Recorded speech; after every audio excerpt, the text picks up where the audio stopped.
Welcome to ANIS knowledge.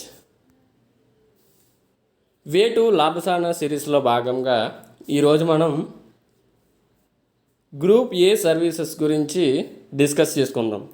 Actually మనకి civil సర్వీసెస్లో ఎగ్జామినేషన్లో 24 సర్వీసెస్ ఉంటాయి. అయితే ఈ 24 సర్వీసెస్ని 3 కేటగిరీస్గా డివైడ్ చేసుకున్నామని చెప్పేసి మనకు ప్రీవియస్ క్లాస్లో మాట్లాడుకున్నాం. అవి ఏంటంటే all India services, group A services, group B services. అయితే మనం ఆల్రెడీ ప్రీవియస్ క్లాస్లో ఆల్ ఇండియా సర్వీసెస్ గురించి ఆల్రెడీ మనం డిస్కస్ చేసుకున్నాం, ఐఏఎస్, ఐపీఎస్, ఐఎఫ్ఎస్ గురించి. అయితే ఈ సిరీస్లో ఈ వీడియోలో మనం గ్రూప్ ఏ సర్వీసెస్ గురించి డిస్కస్ చేసుకుందాం. అయితే గ్రూప్ ఏ సర్వీసెస్లో 24 వాటిలో 16 మ్యాక్సిమం ఇందులో ఉంటాయి. కాబట్టి మనం ఒక 4 వీడియోస్గా 4 చొప్పున డిస్కస్ చేసుకుందాం. ఓకే, సో కంటెంట్ ఇందులో మనం ఏమేమి డిస్కస్ చేసుకుంటాము అంటే Indian foreign service, Indian revenue service, Indian audit and account services. అయితే ఇండియన్ రెవెన్యూ సర్వీస్లో మనకి 2 ఉంటాయి. ఇన్కమ్ ట్యాక్స్ ఒకటి, కస్టమ్స్ అండ్ ఇండైరెక్ట్ ట్యాక్స్ ఒకటి. Indian forest service,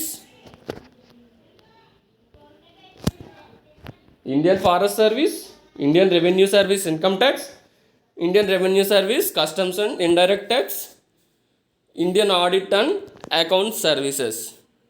okay, next first one we will discuss about Indian foreign service. అసలు Indian forest service అంటే ఏంటి? అసలు ఈ సర్వీస్ని ఇండియన్ గవర్నమెంట్ అనేది ఇంట్రడ్యూస్ చేయడానికి రీజన్స్ ఏంటి? అసలు దీని యొక్క ట్రైనింగ్ సెషన్ ఎక్కడ ఉంటుంది ఏంటి అనేది మనం ఒకసారి అబ్జర్వ్ చేసినట్లయితే, ఇది బ్రిటిష్ వాళ్ళు ఇండియన్ ఫారెన్ డిపార్ట్మెంట్ అని ఇంట్రడ్యూస్ చేశారు. ఇప్పుడు 1700లో 17th సెంచరీలో ఇండియన్ ఫారెన్ డిపార్ట్మెంట్ అని తీసుకొచ్చారు. దాన్ని ప్రస్తుతం మన ఇండియన్ వాళ్ళు ఇండియన్ ఫారెన్ సర్వీస్గా మార్చారనమాట. అయితే యాక్చువల్లీ రీప్లేస్డ్ అంటే దాన్ని రీప్లేస్ చేశారని కాదమ్మా అర్థం. అంటే ఒక బ్రిటిష్ కాలంకి ప్రజెంట్ ఆఫ్టర్ ఇండిపెండెన్స్కి ఒక లింక్ని అంటే కంపారిజన్ చేస్తూ చేశాను, అందుకే రీప్లేస్ అని పెట్టాను. ఓకే, సో దీని యొక్క స్టాఫ్ కాలేజ్ ఏంటంటే Sushma Swaraj foreign service institute. Cadre controlling authority ఏంటంటే మినిస్ట్రీ ఆఫ్ ఎక్స్టర్నల్ అఫైర్స్. మనకి సెంట్రల్లో వచ్చేసరికి మినిస్ట్రీస్ ఉంటాయి, స్టేట్లోకి వచ్చేసరికి మినిస్టర్స్ అయిన డిపార్ట్మెంట్స్ అని పిలుస్తాం. అగ్రికల్చర్ డిపార్ట్మెంట్ అని, పోలీస్ డిపార్ట్మెంట్ అని, ఎలక్ట్రికల్ డిపార్ట్మెంట్ అని ఇలా మనం మాట్లాడుకుంటూ ఉంటాం. అయితే సెంట్రల్కి వచ్చేసరికి ఏదైనా సరే మినిస్ట్రీ అని పిలుస్తాం అనమాట. Okay, that is the difference between state government and central government. Okay, మనం ఇక్కడ పక్కన ఒకసారి చూసినట్లయితే ఒక లోగో కనిపిస్తుంటుంది.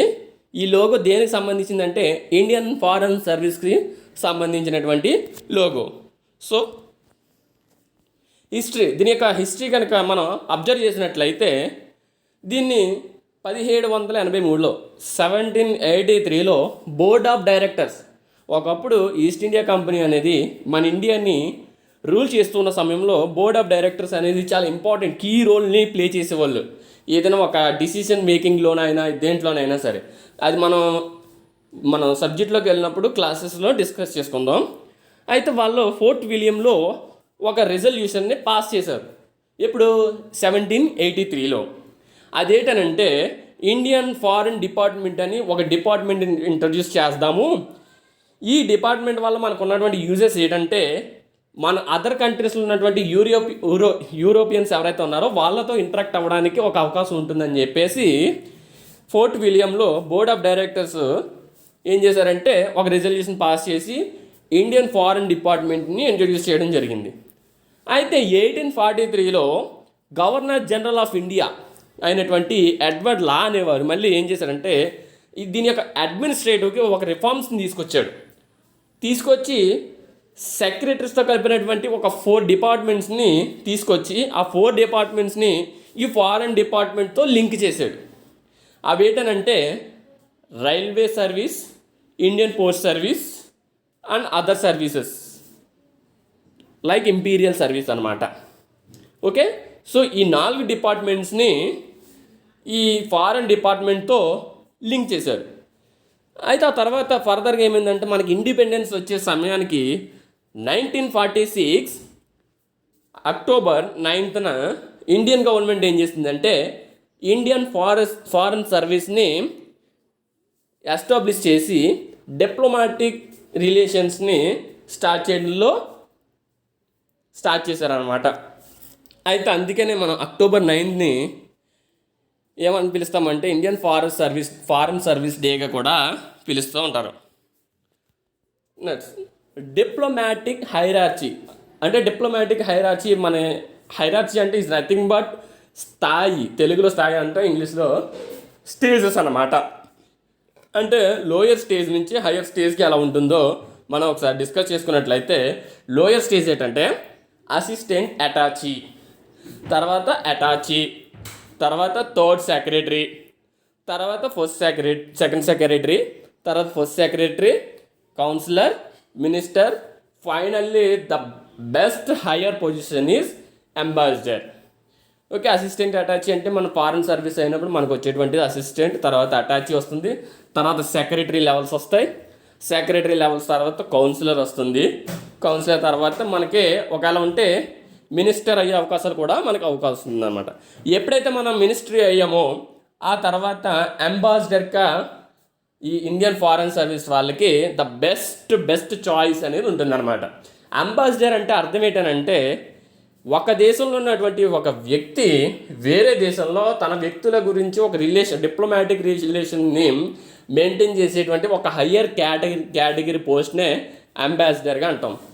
అంటే ఇప్పుడు ఫర్ ఎగ్జాంపుల్కి చాలామంది పీపుల్స్ యూఏఈ కానీ యూఎస్ఏ కానీ ఇలా ఆస్ట్రేలియా కానీ ఇలా ట్రావెల్ చేస్తుంటారు కదా. సో వాళ్ళకంటే ఒక సపోర్టివ్ కోసం ఒక అంబాసిడర్ని మన ఇండియా నుంచి అక్కడికి పంపిస్తూ ఉంటారన్నమాట. సో దాన్నే అంబాసిడర్ అని పిలుస్తారు. సో వీళ్ళు ఏం చేస్తారంటే 2 కంట్రీస్ మధ్య డిప్లొమాటిక్ రిలేషన్స్ని మెయింటైన్ చేసేటువంటి ఒక జాబ్ అనమాట. సో ఇది మనకి ఈ IFSలో ఉన్నటువంటి ఎవరైతే అచీవ్ చేస్తారో వాళ్ళకి ఇది ఒక గొప్ప అవకాశంగా చెప్పుకోవచ్చు. Next one Indian revenue service income tax.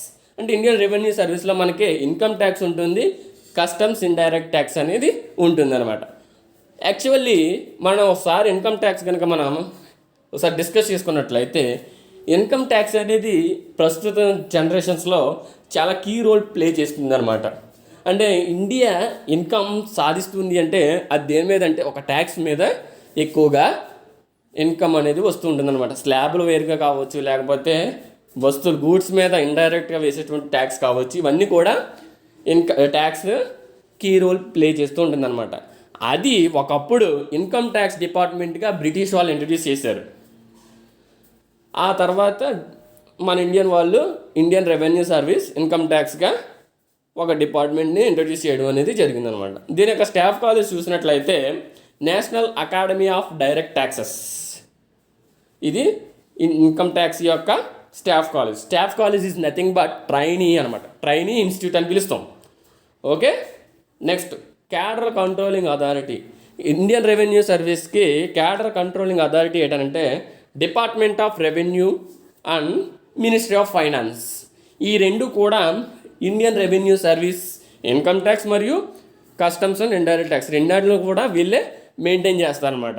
అయితే వీటికి ప్రత్యేకంగా ఒక స్టాట్యూటరీ బాడీ కూడా ఉంది. ఆ స్టాట్యూటరీ బాడీ ఏంటంటే central board of direct taxes. వీటికి ఈ స్టాట్యూటరీ బాడీ ఉంటుందన్నమాట. స్టాట్యూటరీ బాడీ అంటే మనకి కొన్ని కాన్స్టిట్యూషనల్ బాడీస్ ఉంటాయి, స్టాట్యూటరీ బాడీస్ అనేవి ఉంటాయి. కాన్స్టిట్యూషనల్ బాడీ అంటే ఏంటంటే కాన్స్టిట్యూషను స్పెసిఫిక్గా ఈ బాడీ గురించి ఎక్స్ప్లెయిన్ చేస్తుంది అనమాట. మరి స్టాట్యూటరీ బాడీ అనేది is nothing but non constitutional body అనమాట. అంటే కాన్స్టిట్యూషన్లో లేదు, అంటే చట్టపరంగా చేసినవి కావచ్చు, లేకపోతే ఒక మినిస్ట్రీ ఇంట్రొడ్యూస్ చేసినటువంటి అనేది కావచ్చు అనమాట. ఈ స్టాట్యూటరీ బాడీ అనేది చట్టబద్ధమైనటువంటి బాడీ అనమాట. Okay, let's go to next slide. Okay, దీని యొక్క హిస్టరీ కనుక చూసుకున్నట్లయితే ఇన్కమ్ ట్యాక్స్ని ఇంట్రడ్యూస్ చేసింది ఏంటంటే ఇండియాలో సర్ జేమ్స్ విల్సన్ అనే ఆయన మన ఇండియన్లో ఇన్కమ్ ట్యాక్స్ని ప్రవేశపెట్టడం జరిగింది. ఆ తర్వాత ఇన్కమ్ ట్యాక్స్ ఉంది కదా, మరి దానికంటే ఒక డిపార్ట్మెంట్ ఉండాలని చెప్పేసి 1922లో ఇన్కమ్ ట్యాక్స్ డిపార్ట్మెంట్ని ఎస్టాబ్లిష్ చేయడం అనేది జరిగింది. ఆ తర్వాత ఇన్కమ్ ట్యాక్స్ ఉంది, దానికి తగ్గటువంటి డిపార్ట్మెంట్ ఉంది, మరి దాన్ని రెగ్యులేట్ చేసేటువంటి ఒక బోర్డు కావాలి కదా అని చెప్పేసి central board of revenue act అని తీసుకొచ్చారు 1924లో. దీని ప్రకారం కమిషనర్స్ని ఇన్కమ్ ట్యాక్స్లో అపాయింట్ చేయడం అనేది జరిగింది. అయితే ఫర్దర్గా 1944లో ఏమైందంటే ఇన్కమ్ ట్యాక్స్ సర్వీస్ని ఎస్టాబ్లిష్ చేయడం జరిగింది ఇండియన్స్ అనమాట. ఆ తర్వాత దీన్ని ఇండియన్ గవర్నమెంట్ ఏం చేసిందంటే రీకాన్స్టిట్యూట్ చేసింది అనమాట. అంటే కొన్ని నేమ్స్ని చేంజ్ చేసి ఇండియన్ రెవెన్యూ సర్వీస్గా నామినేటెడ్ చేయడం అనేది జరిగిందనమాట. అంటే ఇంతకుముందు మనకి ఇన్కమ్ ట్యాక్స్ సర్వీస్ అనేది ఉండేది, దాన్ని 1963లో రీకాన్స్టిట్యూట్ చేసి నేమ్ని చేంజ్ చేశారనమాట ఇండియన్ రెవెన్యూ సర్వీస్గా. దానికి central board of revenue act 1963ని ఇంట్రడ్యూస్ చేయడం అనేది జరిగింది. అంటే మనకి ఇక్కడ రెండు చట్టాలు అనేవి ఉన్నాయి, ఆ రెండు కూడా ఒకటే కానీ ఇయర్స్ చేంజ్ అవుతాయి, అది మనం గుర్తుపెట్టుకోవాలి. Okay, next one duties. వీళ్ళకు ఉండేటువంటి డ్యూటీస్ కనుక మనం అబ్జర్వ్ చేసినట్లయితే డైరెక్ట్ ట్యాక్సేషన్ అంటే ట్యాక్స్ని మనం కలెక్ట్ చేయాలి అంటే ఒక ఆఫీసర్ కావాలి కాబట్టి దాన్ని మనం ఇన్కమ్ ట్యాక్స్ ఆఫీసర్ అంటున్నాము. సో వీళ్ళు చేసేటువంటి డ్యూటీస్ ఏంటంటే డైరెక్ట్ ట్యాక్సేషన్ అనేది చేయాలి. రెవెన్యూ అడ్మినిస్ట్రేషన్ అంటే మనం ఇప్పుడు మనీ కలెక్ట్ చేస్తున్నాం కదా ట్యాక్సెస్, ఈ ట్యాక్సెస్ని అడ్మినిస్ట్రేట్ చేయాలి. ఎవరికి ట్యాక్స్ని ఇవ్వాలి, ఎవరికి ట్యాక్స్ ఇవ్వకూడదు, ఎవరికి ఇలా ఇవ్వాలి. మనకి స్లాబ్స్ ఉంటాయి కదా, 0 స్లాబ్, 5 స్లాబ్, 10 స్లాబ్, 15 స్లాబ్, 25, 30 ఇలా మనకి స్లాబ్స్ ఉన్నాయి కదా. ఈ స్లాబ్స్లో ఏ ఇన్కమ్ వచ్చే వాళ్ళకి మనీని ఇవ్వాలి, ట్యాక్స్ కలెక్ట్ చేయాలి అనేది ఈ రెవెన్యూ అడ్మినిస్ట్రేషన్లో ఉంటుంది. రెవెన్యూ కలెక్షన్ అంటే ఇప్పుడు మనం అడ్మినిస్ట్రేషన్ చేసాం కదా, సో వీళ్ళ నుంచి ఇంత ట్యాక్స్ కలెక్ట్ చేయాలన్నమాట ప్రతిదిని. ఆ కలెక్షన్ అనేది సరిగ్గా ఉందో లేదో అనేది చెక్ చేసుకోవాలి. ఫైనల్లీ రెవెన్యూ ఇంటెలిజెన్స్ అంటే అర్థం ఏంటంటే ఇప్పుడు చాలామంది ఇంటెలిజెంట్గా ఏం చేస్తారంటే ఇన్కమ్ ఇప్పుడు ఫర్ ఎగ్జాంపుల్కి ఇయర్లీ 5 lakhs వస్తుంది అనుకుంటే వాళ్ళు స్లాబ్ కట్టాలేమని రూల్ పెట్టుకుని బినామీల పేరు మీదుగా ఆ పేరు మీదుగా సెపరేట్గా మనీని సెపరేట్ చేసేస్తూ ఉంటారు. సో దానివల్ల ఏమవుతుంది అని అంటే ఇండియాకి ఇన్కమ్ అనేది రాదు. కాబట్టి ఆ పొరపాట్లు ఏం జరగకుండా ఉండడం కోసం వీళ్ళే రెవెన్యూ ఇంటెలిజెన్స్గా బిహేవ్ చేస్తూ ఉంటారు. This is all about income tax in revenue service. Next Indian revenue సర్వీస్లోనే కస్టమ్స్ అండ్ ఇండైరెక్ట్ ట్యాక్స్. ఇది మనకి గూడ్స్కి సంబంధించింది. ఇప్పటివరకు మనం స్లాబ్స్ అంటే డైరెక్ట్గా కలెక్ట్ చేసేటువంటి ట్యాక్స్. ఇప్పుడు మనం డిస్కస్ చేసుకునేది ఇండైరెక్ట్ ట్యాక్స్ అనమాట. అంటే ఇండియాలో చాలా వస్తువులు ప్రొడ్యూస్ అవుతూ ఉంటాయి, చాలా వస్తువులు మ్యానుఫ్యాక్చరింగ్ చేస్తూ ఉంటారు. మరి ఆ వస్తువులపై మరి గవర్నమెంట్కి ఆదాయం కావాలి కాబట్టి దాని మీద వేసేటువంటి ట్యాక్స్నే ఇండైరెక్ట్ ట్యాక్స్ మరియు కస్టమ్స్ ట్యాక్స్ అంటారు. కస్టమ్స్ ట్యాక్స్ అంటే ఏంటంటే ఈ ఎక్స్పోర్ట్స్ ఇంపోర్ట్స్ ఉంటాయి కదా, వాటి మీద వేసేటువంటి ట్యాక్స్ని కస్టమ్స్ అంటారు అనమాట. కస్టమ్స్ డ్యూటీస్ అని కూడా పిలుస్తుంటారు. ఇండైరెక్ట్ ట్యాక్స్ అంటే ఇండియాలో ప్రొడ్యూస్ అయ్యేటువంటి గూడ్స్కి ట్యాక్స్ అనేది ఉంటుంది. ఇప్పుడు ఫర్ ఎగ్జాంపుల్కి మనం ఇప్పుడు ప్రిపేర్ చేసే శానిటైజర్ నుంచి పెద్ద పెద్ద కార్లు వెహికల్ వరకు ప్రతిదానికి ఒక ఫిక్స్డ్ ట్యాక్స్ అనేది ఉంటుందన్నమాట. ఇప్పుడు ఫర్ ఎగ్జాంపుల్ మనం తీసుకున్నటువంటి శానిటైజర్ 15 రూపీస్ అయితే అందులో 1 రూపీ కావచ్చు, 2 రూపీస్ కావచ్చు, అది ట్యాక్స్ పడుతూ ఉంటుందన్నమాట. దాన్ని జిఎస్టీ అని కూడా పిలుస్తారు. ఓకే, అయితే స్టాఫ్ కాలేజ్ ఎలా ఉంటుందంటే national academy of customs, indirect tax and narcotics గురించి మీకు తర్వాత చెప్తాను తర్వాత స్లైడ్లో. ఓకే, క్యాడర్ కంట్రోలింగ్ అథారిటీ ఏంటంటే department of revenue and ministry of finance. ఈ రెండాటికి కూడా సేమ్ డిపార్ట్మెంట్, సేమ్ మినిస్ట్రీ ఉంటుంది. దీనికి కూడా ఒక స్టాట్యూటరీ బాడీ ఉంది, central board of indirect tax and customs. ఈ బోర్డు ఏం చేస్తుందంటే వీళ్ళని కస్టమ్స్ అండ్ ఇండైరెక్ట్ ట్యాక్స్ యొక్క సర్వీస్ ఇండియన్ రెవెన్యూ సర్వీస్ని రెగ్యులేట్ చేస్తూ ఉంటుందన్నమాట. మీకు ఇది చూడబోయేటువంటి లోగో ఏంటంటే దానికి సంబంధించిందే. నెక్స్ట్ దీని యొక్క హిస్టరీ కనుక మనం అబ్జర్వ్ చేసినట్లయితే గవర్నమెంట్ ఆఫ్ ఇండియా యాక్ట్ 1919 అంటే 1919లో గవర్నమెంట్ ఆఫ్ ఇండియా యాక్ట్ ఏం చేసిందంటే ఒక సెక్రటరీతో కూడినటువంటి స్టేట్ని ఏర్పాటు చేసింది అని మనం ఆల్రెడీ ప్రీవియస్ క్లాస్లో డిస్కస్ చేసుకున్నాం. అది ఏం చేసింది, ఈ యొక్క సివిల్ సర్వీసెస్ని 2 ఆర్మ్స్గా స్ప్లిట్ చేసింది. ఒకటి ఆల్ ఇండియా సర్వీసెస్ అని, ఒకటేమో సెంట్రల్ సర్వీస్ అని. సో దాంతో పాటుగా అదర్ సర్వీసెస్ని కూడా ఇంట్రడ్యూస్ చేశారు. అవేటనంటే revenue service, Indian post, telegraph service, imperial customs service. ఇవి 4 కూడా ఇంట్రడ్యూస్ చేయడం అనేది జరిగిందనమాట. సో ఇవి ఇంట్రడ్యూస్ చేసినప్పుడు వాటితో పాటుగానే వాటికంటూ కొన్ని రూల్స్ ఉంటాయి కాబట్టి వాటిని ఇంట్రడ్యూస్ చేయడం జరిగింది. రైల్వే వ్యవస్థను స్థాపించినప్పుడు దానికంటూ ఒక సిస్టమ్ని ఏర్పాటు చేయడం జరిగింది. అయితే ఆఫ్టర్ ఇండిపెండెన్స్ ఎప్పుడైతే అయిందో, ఇండిపెండెన్స్ అయిన తర్వాత Indian revenue service, customs and central ఎక్సైజ్ని 1953లో తీసుకురావడం అనేది జరిగింది. అంటే మనకు ముందు వచ్చింది డైరెక్ట్ ట్యాక్స్, ఇప్పుడు ఇండైరెక్ట్ ట్యాక్స్ అనేది తీసుకొచ్చారు. అయితే దాన్ని మనం 101 first amendment of Indian constitution 101 amendment of Indian constitution, మనకి కొన్ని అమెండ్మెంట్స్ అనేవి జరిగినాయి. 104, 105 వరకు ఇంచుమించుగా జరిగినాయి. సో అందులో 2017లో 101 అమెండ్మెంట్ అనేది జరిగింది. అది దేనికోసం చేశారో మన అందరికీ తెలుసు, జిఎస్టీని తీసుకురావడం కోసం. జిఎస్టీ అంటే గూడ్స్ అండ్ సర్వీసెస్ ట్యాక్స్. అంటే ఇప్పుడు ఉన్నటువంటి వస్తువులు అన్నిటికి ఒక్కో ట్యాక్స్ ఎందుకని చెప్పేసి అన్నిటిని స్టేట్స్ని, సెంట్రల్ని అన్ని మిక్స్ చేస్తూ ఒక కంప్లీట్ చట్టాన్ని తీసుకొచ్చారు. దాన్నే జిఎస్టీ అని పిలుస్తారన్నమాట. సో దీని ప్రకారం ఇండైరెక్ట్ ట్యాక్స్ అన్నీ కూడా ఒకదాని కిందే తీసుకొచ్చారన్నమాట. దీని యొక్క రిజల్టే ఐఆర్ఎస్సిసిసిని, అంటే ఐఆర్ఎస్ కస్టమ్స్ సెంట్రల్ ఎక్సైజ్. ఇక్కడ స్పెల్లింగ్ మిస్టేక్ పడింది, CCC కాదు, CCE. Okay, IRS customs and central ఎక్సైజ్ని ఐఆర్ఎస్ కస్టమ్స్ అండ్ ఇండైరెక్ట్ ట్యాక్స్గా నేమ్ని చేంజ్ చేయడం అనేది జరిగింది. నెక్స్ట్ దీని యొక్క జాబ్ రోల్స్ కనుక మనం అబ్జర్వ్ చేసినట్లయితే పాలసీ ఫార్ములేషన్స్, అంటే ఈ ఇండైరెక్ట్ ట్యాక్స్కి ఎవరికి ఎంత విధించాలి అనేది ఒక పాలసీ అనేది ఉంటుందన్నమాట. సో దానికి పర్టికులర్గా ఫార్ములేషన్స్ ఉండాలి. ఫార్ములాస్ అనేది చాలా ఇంపార్టెంట్. ఎందుకంటే ఎవరి దగ్గర ఎంత కలెక్ట్ చేస్తున్నాం, ఎంత వస్తుంది, ఎంత ఇండియాకి ఇన్కమ్ వెళ్తుంది, అన్నీ కూడా పాలసీ ఫార్మేషన్లో ఉంటాయి. నెక్స్ట్ ట్యాక్స్ అడ్మినిస్ట్రేషన్ అనేది నేను ఆల్రెడీ చెప్పాను. అడ్మినిస్ట్రేషన్ అంటే అన్నిటిని రెగ్యులేట్ చేసేటువంటిది.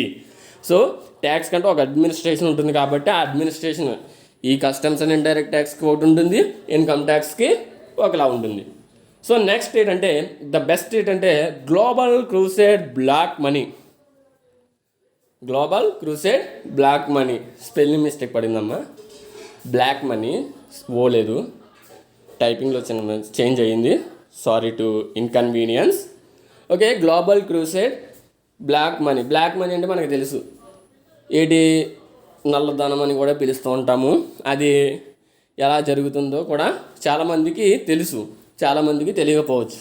ఆ బ్లాక్ మనీ గురించి మనం ఒకసారి వీడియో చేసుకుందాం.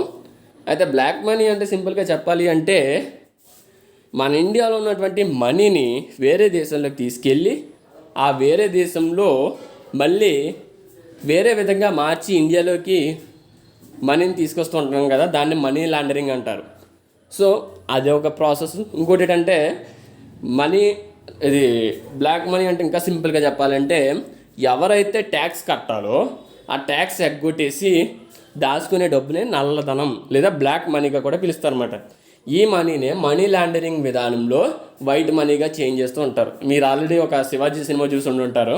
సో అది చూస్తే మీకు కొంచెం బ్లాక్ మనీ మీద క్లియరెన్స్ వస్తుంది. ఓకే, దాన్ని కంట్రోల్ చేసేది కూడా ఈ సర్వీస్ అనమాట.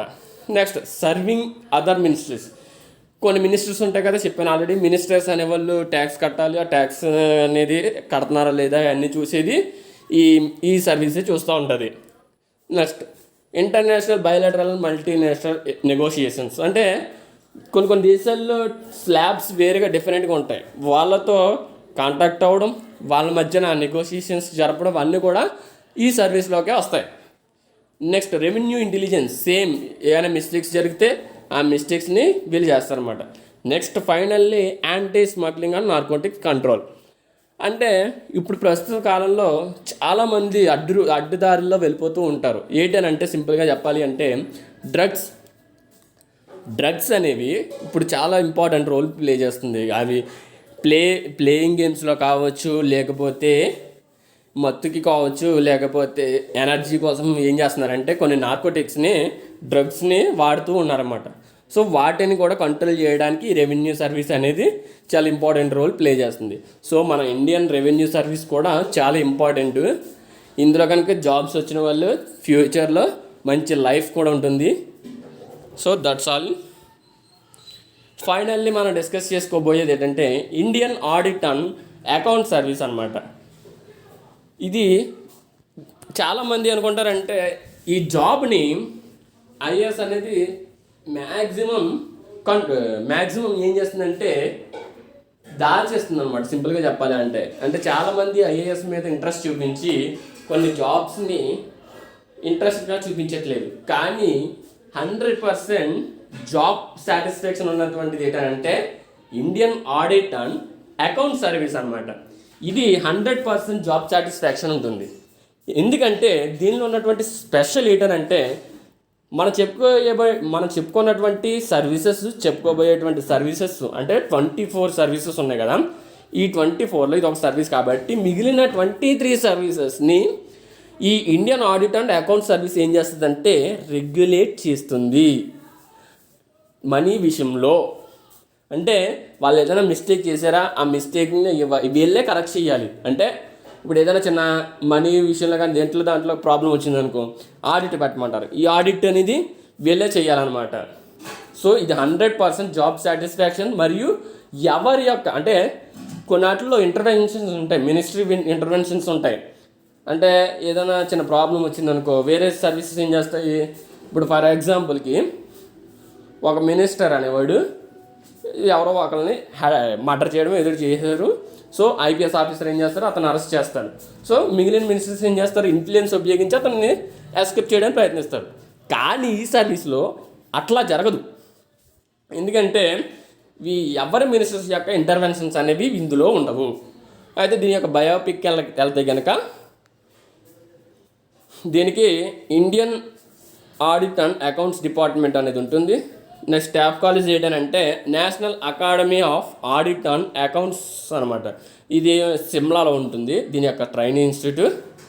నెక్స్ట్ దీని యొక్క డిపార్ట్మెంట్ కంట్రోలింగ్ అథారిటీ ఎవరనంటే controller and auditor general CAG అనమాట. ఇది వీళ్ళ యొక్క హెడ్గా ఉంటుంది. అడ్వాంటేజ్, ఈ ఐఏఏఎస్ యొక్క అడ్వాంటేజెస్ ఏంటంటే ఇది మంచి గుడ్ ఆప్షన్ అని చెప్పుకోవచ్చు. మంచి క్వైటర్ లైఫ్ అనమాట. అంటే ప్రశాంతమైనటువంటి లైఫ్ని ఎంజాయ్ చేయాలంటే ఐఏఏఎస్ అనేది ద్వారా మనం చేయొచ్చు. నెక్స్ట్ పొలిటికల్ ఇంటర్వెన్షన్స్ అనేది అస్సలు ఉండదు. నెక్స్ట్ ఎక్సలెంట్ జాబ్గా మనం ఐఏఏఎస్నే చెప్పుకోవచ్చు. నెక్స్ట్ ఇంక్లూడింగ్ మనం అకౌంట్స్ అయినా సరే ఈ ఐఏఎస్ వాళ్ళు ఏం చేస్తారంటే గవర్నమెంట్ సర్వీసెస్ని కూడా సర్వే చేయొచ్చు. గవర్నమెంట్ అకౌంట్స్ ఏవైతే ఉన్నాయో ఆ అకౌంట్స్ని సర్వే చేయొచ్చు. మొత్తం ఆల్ ఇండియన్ సర్వీసెస్ ఎవరైతే ఉన్నారో వాళ్ళందరి యొక్క మనీని ఇవన్నీ కూడా మనం సర్వే చేయొచ్చు. ఏమైనా మిస్టేక్స్ ఉంటే అవి కరెక్ట్ చేయొచ్చు అనమాట. సో ఇవన్నీ కూడా ఐఏఎస్ ద్వారా చేయొచ్చు. నెక్స్ట్ ఈ ఐఏఎస్ ఆఫీసర్స్ ఓవర్సీస్ పోస్టింగ్స్లో కూడా వెళ్తారు. ఓవర్సీస్ అంటే వేరే దేశాల్లో ఉన్నటువంటి పోస్టింగ్లకి. ఫర్ ఎగ్జాంపుల్ మనకి యుఎన్ఓ ఉంది. యుఎన్ఓలో కొన్ని పోస్టులు ఐఏఎస్ ఆఫీసర్ని తీసుకుంటారు, ఐఏఏఎస్ ఆఫీసర్స్ని. సో దానికి కూడా ఒక మంచి ఆపర్చునిటీగా ఆఫ్టర్ ఐఏఎస్ తర్వాత దీనికి ఒక మంచి క్యాడర్ ఉందని కూడా చెప్పుకోవచ్చు అనమాట. నెక్స్ట్ వీటికి ఉన్నటువంటి జాబ్స్ ఎక్కడ ఉంటాయంటే అన్నీ కూడా మెట్రో సిటీస్ ఏవైతే ఉన్నాయో ఆ మెట్రో సిటీస్లో లేక స్టేట్ క్యాపిటల్స్ ఏవైతే ఉన్నాయో ఆ స్టేట్ క్యాపిటల్స్లోనే ఉంటాయి మ్యాక్సిమం 100% జాబ్స్ అనేవి మెట్రో సిటీస్ లేకపోతే స్టేట్ క్యాపిటల్స్ వీటిల్లోనే ఉంటాయి. ఎందుకంటే ఆడిట్ అనేది ఎక్కడ పెడితే అక్కడ చేయరు, ఒక స్టేట్ క్యాపిటల్ కానీ ఒక మెట్రో సిటీలో కానీ జరగడం జరుగుతుంది. ఇది ఈ జాబ్ యొక్క అడ్వాంటేజెస్. కెరియర్ గ్రోత్ ఎలా ఉంటుంది అని అంటే, ఎవరైనా సరే ఈ ఐఏఎస్కి రిపోర్ట్ ఇచ్చినప్పుడు ఆ కంప్లీట్ రిపోర్ట్ని డైరెక్ట్గా కాగ్కి రిపోర్ట్ చేయొచ్చు. కాగ్ అంటే దేశంలో అత్యున్నతమైనటువంటి ఆడిటర్ అన్నమాట. అది ఆయన ప్రెసిడెంట్ కాదు, ప్రైమ్ మినిస్టర్ వీళ్ళందరూ కూడా ఆడిట్ చేయొచ్చు. So this is one of the most sought after services India. ఇది కూడా ఒక మంచి ఆప్షన్గా చెప్పుకోవచ్చు. నెక్స్ట్ కొన్ని ఆప్షన్స్ ఉన్నాయి. Plethora of opportunities to serve with in country and on deputation of foreign countries. Foreign కంట్రీస్కి వెళ్ళేటువంటి ఆపర్చునిటీస్ క్రియేట్ చేసే జాబ్స్లో ఈ IAAS అనేది ఒకటిగా మనం చెప్పుకోవచ్చు అనమాట. Next CAG officers are present in Washington, London, Kuala Lumpur.